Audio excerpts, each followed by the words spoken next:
Xin mến chào quý khán thính giả đã đến với kênh Lúa Vàng. Trong chuyên mục đọc truyện đêm khuya đêm nay, chúng tôi xin gửi đến quý vị tuyển tập những truyện ngắn cảm động rơi nước mắt dành cho tuổi già. Chúc quý vị có thời gian nghe truyện vui vẻ, ý nghĩa. Đừng quên bấm đăng ký và bình luận để ủng hộ Lúa Vàng quý vị nhé. Còn bây giờ dưới diễn đọc của Thu Hà, xin mời quý vị chúng ta cùng thưởng thức. Câu chuyện số 1. Tôi hối hận vì đã ngăn cản ba đi bước nữa. Tôi sinh ra và lớn lên ở Tiền Giang, một vùng quê nghèo, chủ yếu lấy nông nghiệp làm nền tảng sống. Năm tôi được 7 tuổi thì mẹ qua đời trong một lần bệnh nặng. 7 tuổi tôi chưa biết gì nhiều, nhưng nhìn người ta đến khóc mẹ, nhìn mẹ nằm đó một chỗ, tôi cũng khóc theo. Những tháng ngày sau đó, ba một mình nuôi tôi. Ngoài ra tôi cũng được ông bà nội ngoại, họ hàng hai bên bao bọc, nên được lớn lên trong tình yêu thương, dù thiếu hình dáng của mẹ. Cứ thế tôi đủ đầy về vật chất, tinh thần, học hành không thua kém ai trong suốt những năm cấp 1, cấp 2. Ba tôi vừa là người cha, vừa là người mẹ, vừa là người bạn tinh thần quan trọng của tôi. Có chuyện gì tôi cũng chia sẻ với ông, thậm chí có những khi tới ngày bà lật đật vừa mua đồ con gái cho tôi, vừa chăm sóc, nấu nướng. Tôi cảm thấy vô cùng yêu quý và tôn trọng ba mình. Cho đến khi lên cấp 3, tôi bắt đầu ăn diện nhiều hơn, đã có những lời tán tỉnh ra vào và lờ mờ bước chân vào chuyện tình cảm. Hiểu sơ sơ thế nào là mối quan hệ trai gái. Ba tôi thì vẫn vậy, ngoài con gái ra dường như ba chẳng có niềm vui nào khác. Trong khi đó tôi có nhiều bạn bè hơn và cũng mải chơi hơn, ít xà vào lòng ông như trước. Một tối nọ khi đang ngủ thì tôi giật mình thức giấc. Tỉnh dậy nhìn ra phòng khách, không thấy ba đâu, tôi hơi lo. Nghĩ rằng ba đi vệ sinh, tôi thấp thỏm chờ thêm 10 phút nữa. Vậy mà chờ mãi không thấy tiếng chân ông bước vào nhà. Tôi lo ông có chuyện gì nên bước ra ngoài xem thử. Vừa bước ra hiên nhà, tôi sững người khi thấy ba đang ngồi cạnh một người phụ nữ. Cánh tay của ba choàng lên vai bà. Tôi đứng như chờ chồng. Từ sau hôm ấy tôi ít nói chuyện với ba hẳn. Ông cũng ngờ ngợ nhận ra sự thay đổi của tôi. Rồi tôi cố tình để ý. Hóa ra người ba thích là người đàn bà từ ngoài Bắc vào thăm họ hàng, cách nhà tôi chỉ 3 căn. Cô ấy thua ba tôi 3 tuổi, rất hiền và ít nói. Sự ghen tị trong tôi trỗi dậy. Có phải là ba tôi đã quên mẹ?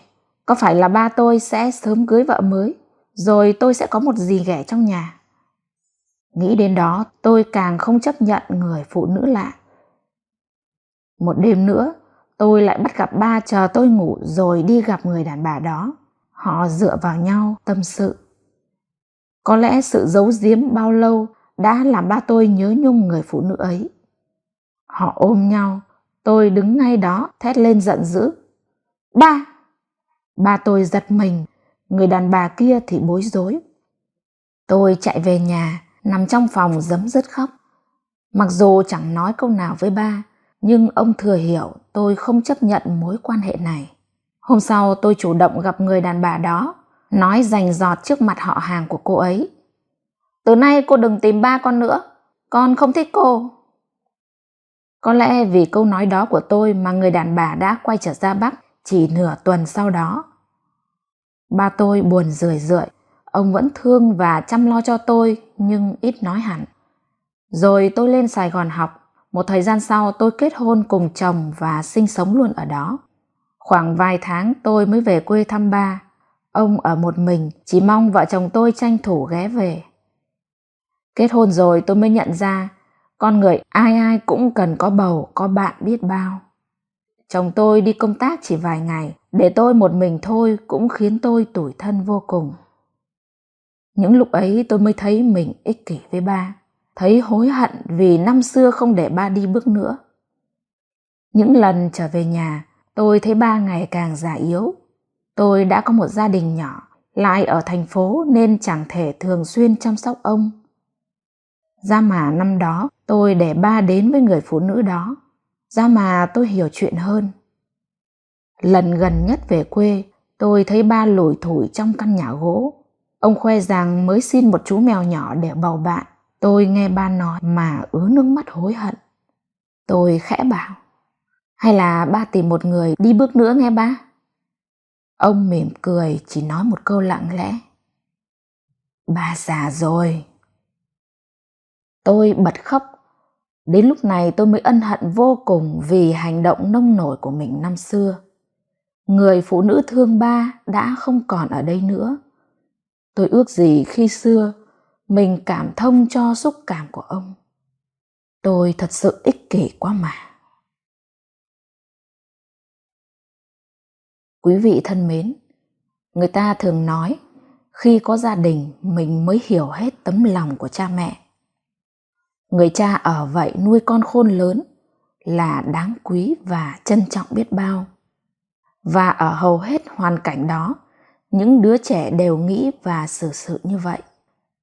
Nhưng khi đã hiểu ra thì có khi không kịp nữa rồi.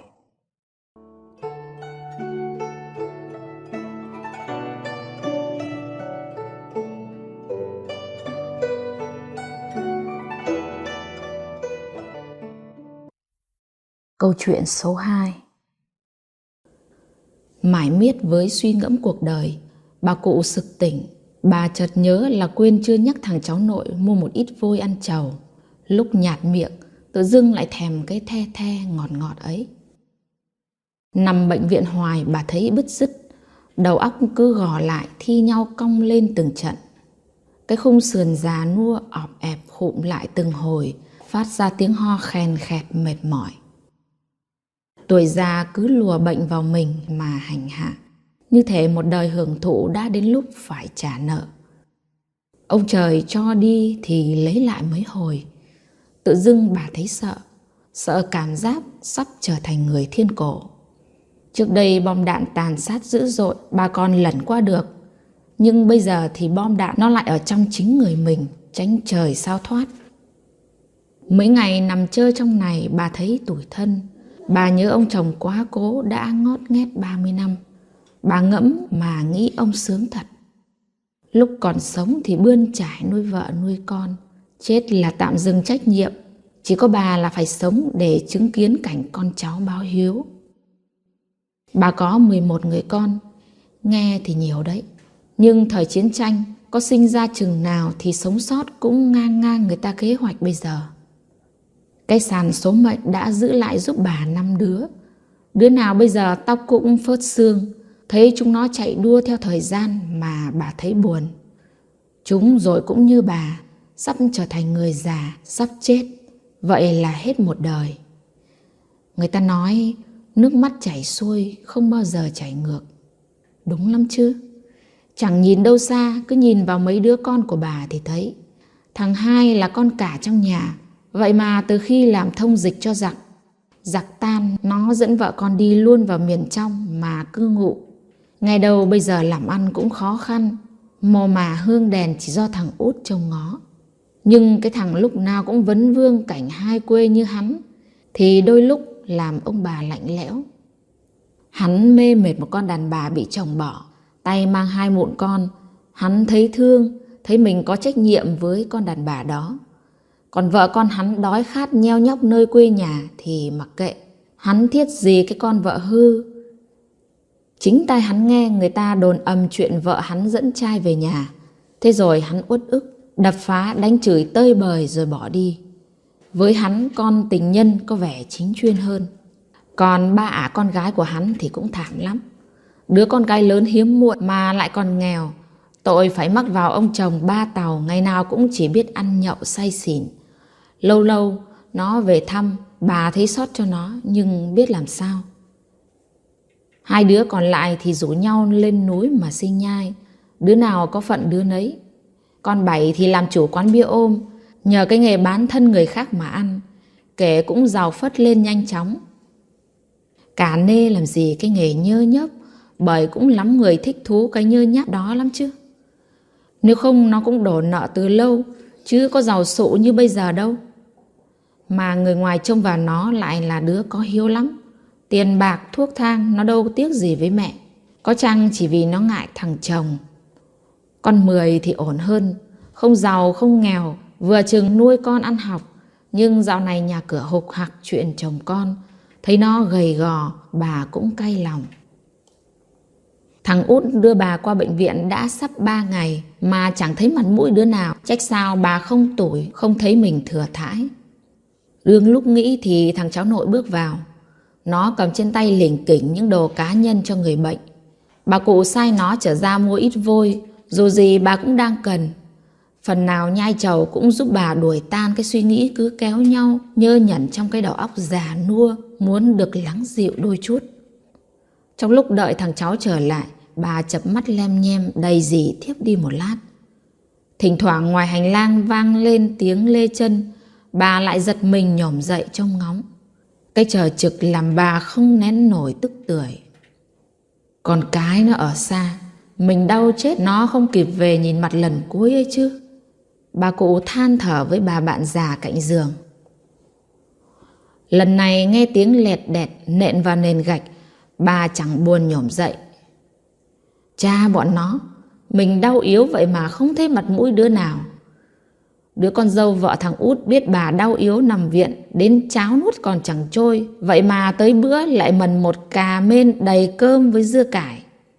Làm như mang cơm cho anh nông dân cày ruộng không bằng. Nhìn cơm khô lởm chởm mà bà nước mắt trực rơi. Một đời nuôi con đến lúc nằm một chỗ, nó báo đền mình thế này đây. Nhưng lần này là con gái bà về thật. Con Mười dẫn cả con gái cùng về.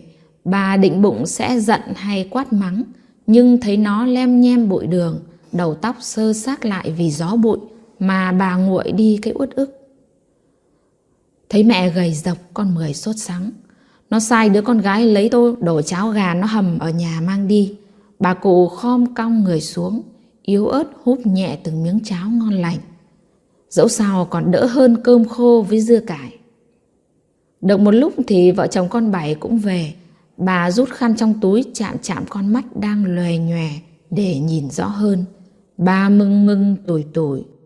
Tự dưng bà cảm giác mình vừa được tìm thấy sau khi bị bỏ rơi.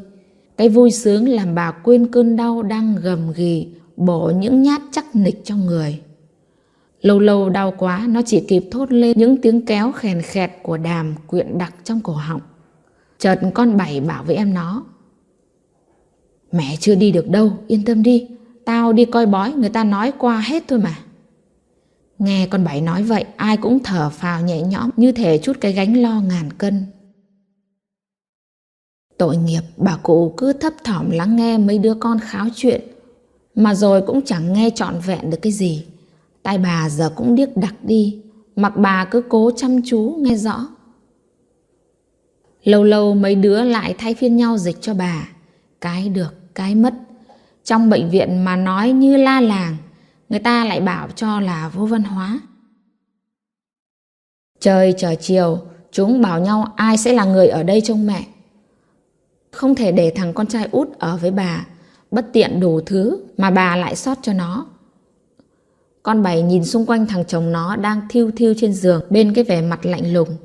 Nó cười cười như bao biện phải về để trông quán. Quán xá không có người, mất khách như chơi. Chờ thằng chồng bước ra cửa, con Bảy nhanh nhẹn dúi vào tay bà cụ 500.000 mà nó cất công chuẩn bị sẵn.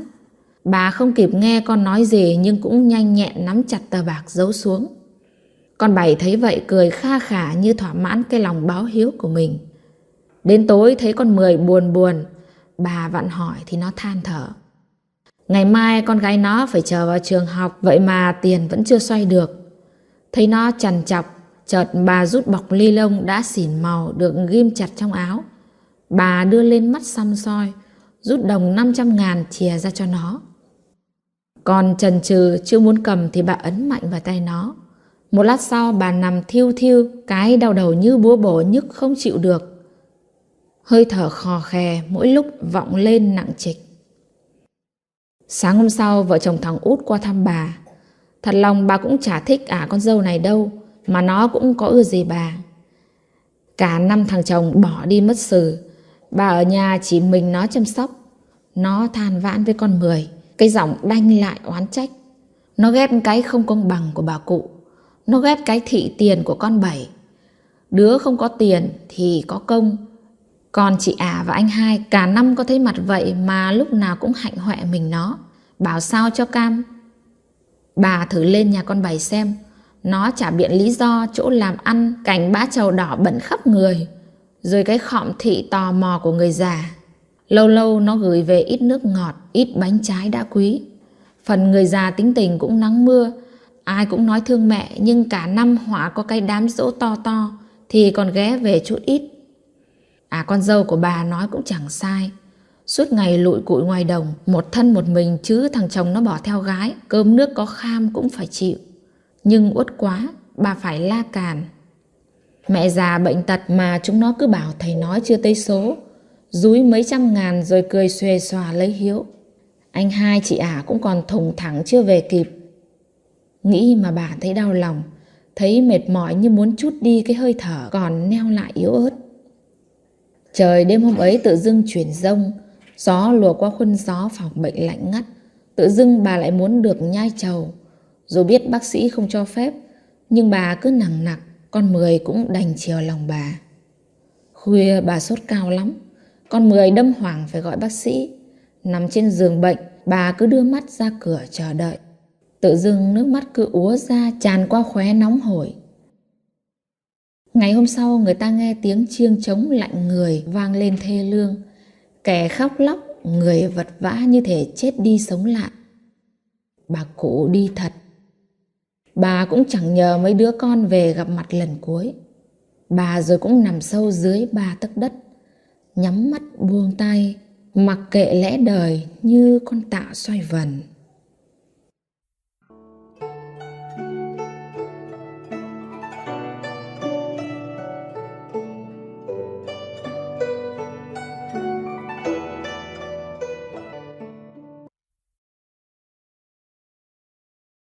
Câu chuyện số 3. Chuyện ngắn Con ơi dép mẹ để đâu của tác giả Vũ Phường. Bà Hoan quá chồng từ cái hồi bà còn dẻo dai sức lực nhất của mình. Tuổi 40, bà luôn khẳng định một cách chắc nịch như vậy với bạn bè của mình và những người hàng xóm. Chẳng vậy mà khi ông nhà mất vì bạo bệnh, đã để lại cho bà những 4 đứa con. Một cậu con trai và 3 cô con gái. Lúc đấy đứa con gái đầu mới 6 tuổi, đứa út lên 3. Gớm, đẻ gì mà sòn sòn thế? Đẻ như vậy thì lấy gì mà nuôi chúng nó? Ấy là câu cửa miệng của bà ngoại khi còn sống, thường nói về bà như vậy. Nghĩ thật cũng chẳng oan một tí nào. Vợ chồng Hoan ở cùng xóm với bà ngoại, người ta bảo có con mà gả chồng gần, có bát canh cần nó cũng mang cho. Úi dào, rõ thật là chả đúng một tí nào. Mà hàng xóm chỉ thấy cảnh mẹ con Hoan ngày nào cũng một nách 3 đầu 6 tay của cô, sáng lếch thếch bồng bế nhau sang bà ngoại, tối thì lại dắt díu nhau về nhà mình, quấy quả nhờ vả bà ngoại. Chưa kể những ngày con cái nóng sốt, ốm đau không tránh khỏi bàn tay chăm bẵm của bà ngoại. Nghề nông những ngày giáp hạt đói kém, khi thấy các cháu nhếch nhác, lòng thương con thương cháu, bà ngoại chẳng thể làm ngơ. Một vùng quê thuần nông, cái nắng cái gió, mưa bão 4 mùa, sâu bệnh hại, luôn đe dọa đến hạt lúa cây trồng của con người làm nghề nông. Rất nhiều năm sau, những năm tháng nhọc nhằn, làm lụng, bà Hoan đã nuôi các con của mình lớn khôn theo năm tháng. Con Lĩnh rồi đến thằng Trung, cái Hoa, cái Ngọc đều được bà nuôi ăn học hành tử tế, rồi có việc làm nghề nghiệp hẳn hoi. Thằng Trung vào làm việc trong cơ quan công quyền của thành phố. Nó là công chức đấy. Bà Hoan tự hào về đứa con trai của bà, luôn khoe với mọi người, với những người bạn thường hay lui tới chơi với bà. Trung đã mua đất và xây nhà riêng trên thành phố. Con dâu bà là một con ông quan làm lãnh đạo của một sở ngành có tiếng tăm ở tỉnh. Chẳng thế mà ngày gia đình nhà gái tổ chức đám cưới cho con, họ đã làm cả trăm mâm cỗ để mời khách. Người ta đã thấy hòm đựng tiền của nhà gái đầy lèn những phong bao dày cộp. Xe con khách đến dự đám cỗ chật cứng một đoạn phố dài cả cây số. Bà Hoan nghe theo thằng Trung bán mảnh vườn đất của gia đình bà để chia cho các con mỗi đứa một phần. Bán nhà, bán hơn 1000 mét đất vườn bà Hoan tiếc lắm, nhưng nghe con dai nên bà đành tặc lưỡi. Vợ chồng Trung đón bà Hoan ở với mình trên phố. Thời gian đầu bà Hoan lúng túng, lóng ngóng chưa quen được với nề nếp sinh hoạt của gia đình con trai, con dâu và các cháu nội. Hàng ngày các con đi làm, các cháu đi học, chỉ một mình bà ở nhà. Bà cảm thấy mình cô đơn lẻ loi với căn phòng và chiếc tivi làm bạn. Bà nhớ bạn bè xóm làng, nhớ làng quê đã gắn bó gần như cả cuộc đời. Thế mà đã 75 năm từ khi bà sinh ra, lớn lên rồi lấy chồng, sinh con. Nuôi con trên cái mảnh đất mà nhiều đời trước của bà đã sống. Mảnh đất máu thịt và những bạn quê người còn, người mất cứ đau đáu trong tâm can. Bà tiếc về quá khứ, tiếc về một thời thanh xuân khi bà bước vào tuổi 16. Với tấm áo chật cứng căng, cái quần mẹ chưa kịp may đã ngắn, bước chân giòn tung tăng thời thanh niên. Những buổi sinh hoạt chi đoàn thôn xóm, tuổi già hay lục lại quá khứ, gặm nhấm kỷ niệm đã qua.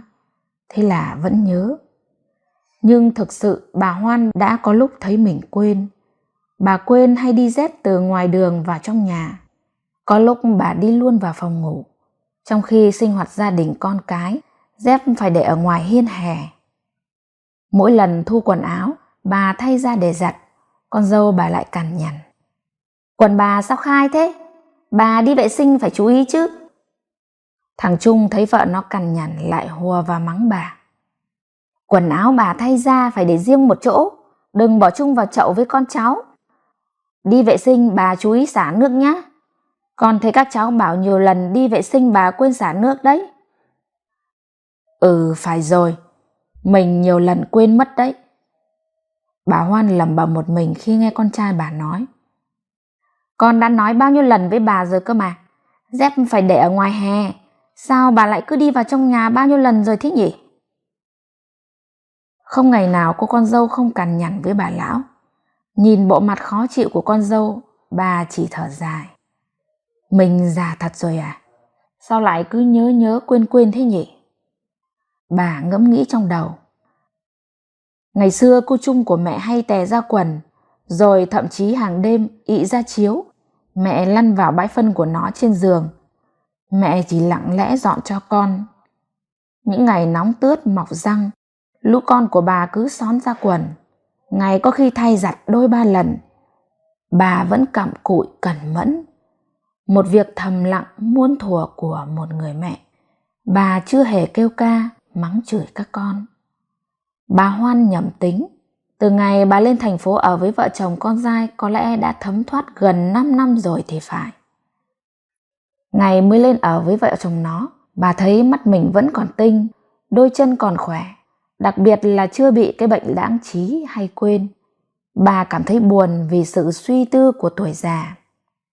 Bà cảm thấy không còn thích ứng với cuộc sống gia đình đứa con dai của bà nữa. Bà chợt nghĩ về con Ngọc, cô con gái út của bà lấy chồng và nó vẫn ở quê làm ở công ty gia công giày dép. "Ngọc ơi, mẹ về ở với con nha. Đứa con gái út cấn cơm cấn sữa ngày xưa của mẹ giờ sao rồi? Mày còn thương mẹ không đấy chứ?" Bà Hoan lẩm bẩm một mình mà nghĩ về con Ngọc. Một tuần nay bà Hoan thấy trong người khó ở. Bà ho từng cơn dài vào đêm. Con dâu nấu vội cho bà bát cháo, rồi nó đi làm từ sớm, có lẽ lúc 7 giờ sáng. Bà chợt thấy đôi dép của bà để quên trong phòng ngủ tối qua. Thôi chết, phải mang xuống hè ngoài, không thì con dâu nó trông thấy, nó lại mắng mình. Bà gượng ngồi dậy, tay bà lân theo thành giường bám lấy tường. Một tay cầm đôi dép, còn một tay vịn cầu thang. Bà mò mẫm xuống phòng khách. Hôm nay sao cầu thang nhà trơn quá. Bà trượt chân rồi người bà như bị tung lên, mọi vật đổ sập xuống. Bà Hoan đi như chạy từ ngoài cánh đồng bãi vạn về nhà. Có người báo cho bà là chồng bà về đón bà đi, về quê nội thăm họ hàng. Bà về đến cổng xấp ngửa đã thấy chồng bà diện bộ quần áo mới đang đợi bà ngoài sân. Chà, độ này ông lão đẹp thế. Mà sao lão đi về nội mấy chục năm nay, rồi giờ mới về? Bà lơ mơ nghĩ. Đến ngày thứ 3 nằm trong viện, bà Hoan vẫn chưa tỉnh. Bác sĩ báo cho bà biết não bà bị tụ máu, việc chữa trị sẽ phức tạp hơn. Gia đình cứ yên tâm. Các con bà đã về đông đủ cả, thay phiên túc trực mẹ. Bà Hoan bao nhiêu năm mới gặp được ông chồng mình. Họ cầm lấy tay nhau, không dám ôm hôn chồng mình. Ai lại hôn nhau giữa ban ngày, xấu hổ chết đi được, bà nghĩ vậy. Họ vui vẻ, hoan hỉ lắm, dắt tay nhau về quê nội. Bà Hoan cảm thấy mình như đi trên máy bay, bồng bềnh, hụt hẫng. Ông chồng vẫn ôm chặt lấy bà. Lão ôm chặt đến mức bà cố giãy giụa thoát ra mà không thể được. Mùi mồ hôi của lão vẫn khét lẹt, chua chua nồng nồng như ngày xưa. Bà vẫn nhớ, sao mà quên được. Bà và chồng mình đã đi qua một cái hang tối sâu hun hút. Bà thắc mắc hỏi chồng, về quê mình cứ phải chui qua cái hang đá này sao? Chồng bà gật đầu không nói gì, cứ lầm lũi lôi bà đi như chạy. Bà thấy ớn lạnh dọc sống lưng. Cái cảm giác nắm bàn tay chồng lạnh ngắt. Bà thấy sợ ghê ghê. Hình như có ai đó gọi bà. Mẹ ơi! Bà giật tay khỏi chồng và nói, con Ngọc nó gọi tôi về. Thôi tôi không đi nữa đâu. Bà cắm đầu mê mẩn chạy ngược ra khỏi hang. Bà Hoan tỉnh dần vào cuối chiều ngày thứ 3. Ngọc gọi mẹ khi nó thấy bà lim dim, mắt tỉnh lại. Ngọc đã khóc. Giọt nước mắt của nó đã chảy xuống thấm đẫm vào vai áo bà. Nỗi đau của trái tim đang rỉ máu. Hơn 2 tuần nằm viện, bà Hoan từ cõi chết trở về. Bà thoát ra từ bàn tay lạnh giá của thần chết. Bà đã nghe thấy tiếng gọi thảm thiết từ một trái tim bé bỏng. Người con gái cấn cơm, cấn sữa của bà. Những ngày này, Ngọc nghỉ làm để được chăm sóc mẹ. Anh em nó bàn nhau. Và Trung đã đồng ý để mẹ về ở với Ngọc. Các con bà và mọi người họ hàng, bạn bè đều mong bà sống vui vẻ, thoải mái cho hết quãng đời còn lại của mình ở nhà Ngọc.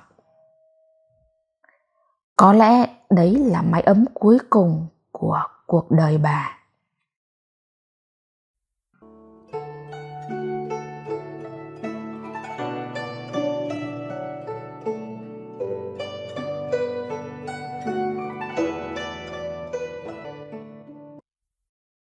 Câu chuyện số 4. Ngày hôm qua, cháu gái bắt đầu gọi ông nội là ông già lẩm cẩm. Bởi vì ông rõ là đang cầm chìa khóa ở trên tay mà cứ cuống cuồng lên đi tìm, mất nguyên cả buổi chiều không làm được gì. Dạo này ông lạ lắm. Rõ ràng người đứng trước mặt là người vẫn gặp hàng ngày, còn là hàng xóm mấy chục năm rồi. Mà sao tự nhiên ông quên hẳn tên của họ, nghĩ mãi vẫn không nhớ ra. Ở trên nhà xuống bếp định lấy cái gì mà sao lại quên bẵng đi, không biết là xuống bếp để làm gì nữa. Đứng một hồi cũng không nghĩ ra, lò dò đi lên phòng mới nhớ. Thì ra định xuống bếp lấy cái cốc để uống nước. Nhiều người bắt đầu phàn nàn là ông toàn nói chuyện đâu đâu. Nói một sự kiện mà tới 3-4 lần, nói rồi mà tưởng chưa nói, nên cứ lặp đi lặp lại hoài, khiến cho người nghe phát chán. Nhiều lần các cháu phải ngắt lời. Cháu hiểu rồi ông ạ, ông đừng lặp lại nhiều lần nữa. Ngày xưa ông nói gì cũng ngắn gọn, đâu ra đó. Còn bây giờ thì vòng vo tam quốc mãi chưa vào đề, khiến con cái sinh ra bực mình. Ba muốn nói cái gì thì nói thẳng ra đi. Ba nói vòng vo hoài con chẳng hiểu gì cả. Tao là ba mày, tao nói tiếng Việt chứ tiếng gì đâu mà mày không hiểu hả? Thế là ba con cãi lộn với nhau vì những chuyện chẳng đâu. Già hay quên đã đành, nhưng những cái cần quên thì chẳng quên, mà lại nhớ dai vô chừng. Nhiều lúc ngồi ngẫm lại những chuyện ngày xưa, bạn bè mất lòng nhau, chuyện giận hờn thù ghét của quá khứ, tự nhiên ở đâu ập về làm tâm chẳng an được. Già cũng dễ bị tủi thân và sợ bị cô đơn vô cùng. Lúc trước ông còn trẻ, khi ấy khỏe mạnh, cái gì cũng tự làm được. Nay tuổi già sức yếu, làm không được nữa nên đành phải nhờ con cháu. Mà nhờ vả thì nhiều lúc chúng nó không chịu làm. Nếu có làm thì cũng làm miễn cưỡng, nhiều khi còn kêu ca phàn nàn. Ngày xưa ông chở con đi học bao nhiêu năm trời chẳng sao, nay không đi xe được nữa, nhờ con cháu chở đi nhà thờ, đi chùa, thì chúng nó nói, ở nhà tu tâm là đủ rồi, việc gì phải đến nhà thờ hay chùa chiền nữa hả ông? Muốn đi ra ngoài dạo phố thì chúng nó bảo, ngoài phố có gì hấp dẫn đâu, ở nhà nghỉ ngơi đi làm gì cho mệt hả ông? Thế là ông tủi thân. Ông bỗng nhớ đến câu chuyện như thế này. Một người cha già trí nhỡ không còn minh mẫn, ngồi hóng gió cùng con trai trước hiên nhà. Nghe thấy tiếng động trong lùm cây, ông hỏi con trai, cái gì vậy hả con? Người con trai trả lời, một con quạ. Vài phút trôi qua, người cha lại hỏi con trai, cái gì vậy hả con? Người con trả lời, cha, con đã nói với cha rồi, đó là một con quạ. Một lúc nữa lại trôi đi, người cha già lại tiếp tục, cái gì thế con nhỉ? Đến lúc này, người con trai không còn giữ được bình tĩnh, anh sẵn giọng, đó là con quạ, một con quạ. Tại sao cha cứ hỏi đi hỏi lại cùng một câu hỏi như thế? Con đã nói rồi mà, đó chỉ là một con quạ thôi. Thoáng chút ngần ngừ, người cha đi vào phòng mình, mang ra một cuốn nhật ký đã cũ nát. Cuốn sổ ông giữ gìn kể từ khi người con trai ra đời. Mở một trang, người cha đưa cho cậu con trai đọc. Khi người con trai đón lấy, anh ta thấy một dòng chữ được viết trong nhật ký như sau. Hôm nay đứa con trai bé bỏng 3 tuổi ngồi cùng tôi trên ghế sofa. Khi một con quạ đậu trên cửa sổ, con trai đã hỏi tôi 23 lần rằng đó là cái gì. Và tôi cũng đã trả lời 23 lần rằng đó là một con quạ. Tôi nựng con mỗi lần nó hỏi tôi cùng một câu hỏi, lặp đi lặp lại 23 lần. Tôi không hề cảm thấy khó chịu mà trái lại càng yêu thương đứa con ngây thơ bé bỏng này hơn. Nghĩ đến đây, sống mũi ông hơi cay cay. Ông đã từng trải qua biết bao nhiêu biến cố còn khó khăn kinh khủng hơn cái cảnh tuổi già buồn tủi cô đơn này. Có nhiều chuyện còn khiếp đảm hơn nhiều so với sự cô độc mà ông đã vượt qua được tất cả.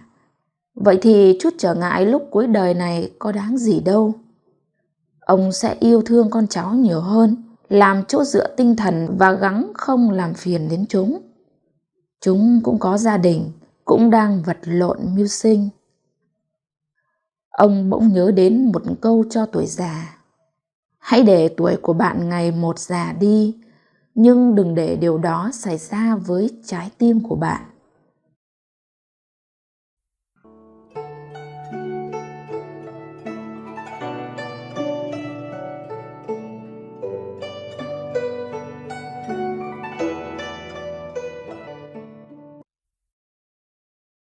Câu chuyện số 5. Câu chuyện Giàn bầu trước ngõ của tác giả Nguyễn Ngọc Tư.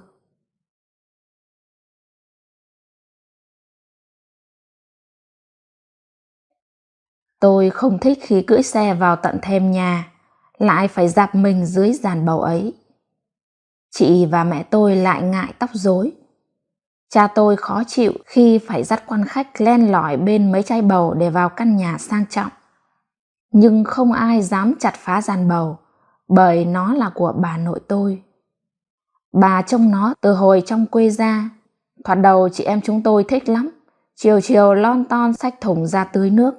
Chúng tôi tưới như tưới hoa, nội cười. Bảy tưới như thằn lằn đái ấy. Rồi bà đổ nước xoàn xoạt, Chúng tôi nghe theo, đổ nước xoàn xoạt. Dây bầu lớn, trong cái nách mập mạp lú ra mấy trái non xanh xanh. Trái bằng đầu đũa, bằng ngón tay, cườm tay rồi to to mãi. Bữa canh đầu tiên cả nhà háo hức nuốt tuồn tuột từng miếng bầu trong veo ngọt lịm. Bà gật gật khen ngon, day sang trách mẹ. Sao trước giờ không mua bầu mà nấu ăn bà ha? Một lần, 2 lần rồi 3 lần chúng tôi ngán tận cổ. Mà chết thật, nội tôi cứ trồng mãi. Giàn bầu ngày càng rộng ra, choán hết khoảng sân kiểng của cha xanh rì rầm. Trái già đến vàng khô, không ai ăn, bà mang cho hàng xóm. Hàng xóm chúng tôi giàu có, họ chê nhưng cũng nhận bởi họ nể cha tôi. Nhiều quá, sớm chiều, nội mang ra ngõ. Này cho chị xôi chè một quả ăn lấy thảo. Này cho bác xích lô trái bầu về nấu cho sắp nhỏ. Rồi bà lại chồng. Chị Lan nhăn nhó. Nội ơi, chồng chi nhiều vậy? Bà nội cười buồn. Nội làm lặt vặt quen rồi, trồng trọt để đỡ nhớ quê con ạ. Ôi cái quê của nội, cái quê heo hút muốn về phải đi mấy chặng xe tàu. Cái quê mà mỗi lần về vào cuối mùa mưa, đất bùn quyến vào móng chân tôi, ém chặt thối đen. Cái quê đèn cầy đèn cóc, đêm nhóc nhen kêu buồn nẫu ruột. Mùa lũ lơ phơ chỉ mấy nóc nhà. Ba tôi nói, làm người đừng suy nghĩ hẹp hòi. Đừng tưởng nơi mình sinh ra, nơi có mồ mả ông cha là quê hương. Khắp đất nước này chỗ nào cũng là quê cả. Cha tôi nói đúng và ông rước bà nội lên thành phố. Trước ông chủ tịch đến nhà chơi, uống bia khà rồi nhắc. Lâu quá không gặp má, hôm nào chú mày rước má lên, tội nghiệp bà già. Cha bưng bát hương ông đi trước, bà nội lúi húi bưng bát hương chú út theo sau. Ở nhà tôi công việc nhàn đến mức bà thơ thẩn vào rồi lại thơ thẩn ra. Nhà cao cửa rộng, khéo đi cả ngày chẳng ai gặp mặt ai. Chị tôi đi học cả ngày, mẹ tôi đến sở, bà ra trước cửa, tôi vào cửa sau, bà lên lầu, cha đi xuống, gặp nhau ở lối ngõ cầu thang. Nội ngó cha nhắc, lúc này bay bận rộn đến không ăn cơm nhà, khéo ngã bệnh nghe con. Cha cười, má khỏi lo. Rồi mỗi người một ngả, bà năng xuống bếp quấn quýt ở đấy, chị bếp khoe. Bác ơi, con làm bánh tổ nè, bác cho mình cùng ăn ngen. Bà tôi gật gù khen ngon. Tôi tò mò nhón lên một miếng ăn thử. Nó ngọt dai. Thứ bánh nhà quê này xem có khác với bánh sandwich chocolate. Bà làm nhiều thứ bánh lắm, không thể kể hết được. Nào là bánh ngọt, bánh ú, toàn là bánh nhà quê. Mà hình như chỉ tôi ăn, ba mẹ và chị Lan đều tránh xa hỏi. Bánh đó ăn ra làm sao? Tôi khoe, sáng nay nội làm bánh khọt ngon lắm đó chị. Chị Lan tròn mắt. Bánh gì tên Ngộ vậy? Ừ, Ngộ chứ.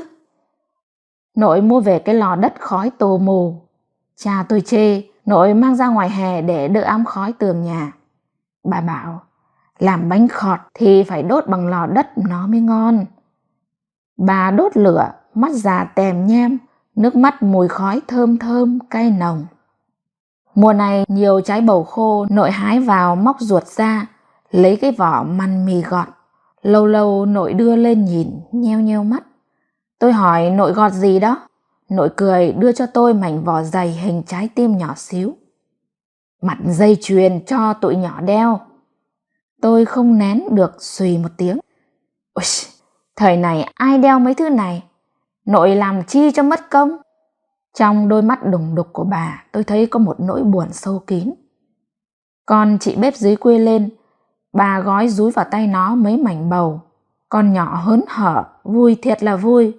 Cũng niềm vui ấy, con bé bán vé số lòn lèn cười. Bà đẽo đẹp ghê ha. Hôm sau tôi thấy nó súng xính xỏ cọng chỉ vào, đeo tòn ten trước cổ lạ lắm. Hình như tôi ngắm vàng dòng cẩm thạch quen rồi. Tôi xin bà móm mém cười. Bà để dành cho mày cái đẹp nhất đây này. Tôi gói trái tim xíu kia bỏ vào ngăn tủ. Chị Lan trông thấy rành. Cho chị đi mà. Tôi lắc đầu, chị giận bảo. Chị cấp cần, ở chợ bán hàng khối. Nhưng rồi chị lại quay sang nài nỉ tôi. Lần đầu tiên tôi thấy món quà của nội dễ thương đến thế. Dàn bầu vẫn trước ngõ. Cha tôi đã thôi khó chịu, hay bực dọc giết rồi chai đi, chẳng biết bực là gì nữa. Nhưng khách đến nhà ai cũng khen. Anh bà có dàn bầu đẹp thiệt. Họ săm soi từng mảng lá cuống hoa.